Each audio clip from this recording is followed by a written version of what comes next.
This video will demonstrate how to assign an action to the cylinder key event. For example, you want to activate an alarm when the cylinder key is used.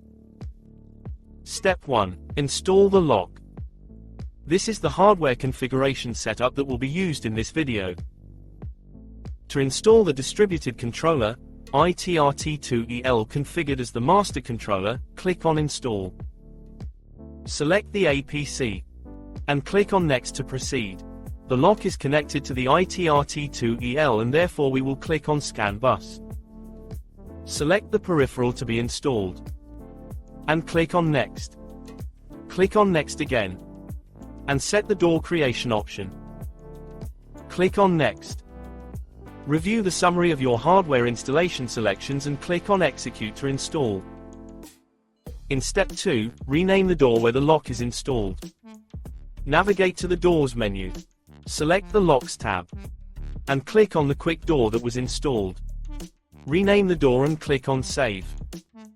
We will now create the action that will be assigned to the cylinder key event. Navigate to the Presets menu. Click on the Lock Presets tab and select the Entry EL Locks preset. The lock that was installed will appear under the Locks tab. To add an action, click on the Actions tab and then on Add. A wizard opens and will guide you through the steps to add an action. Give the action a unique name and select the type of action. In this case we will choose a relay action. Click on Next. Drop down and select to activate the relay. Under Select Relay you will select the relay where the alarm or siren is connected. Then you will enter the duration time, i.e. for how long you want to drive the relay. The device time pattern is optional. Click on Next to proceed. And then on Assign to save. The last step is to assign the action to the event. Navigate to the Hardware menu. Click on the Locks tab. Select the lock. And click on the Event Actions tab.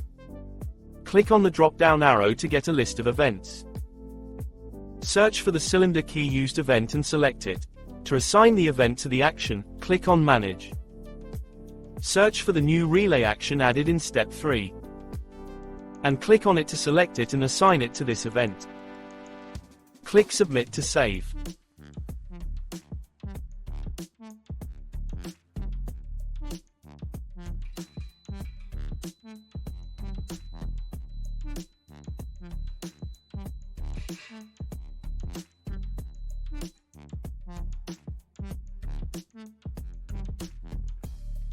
This guide covered the steps to assign a relay action to the cylinder key event.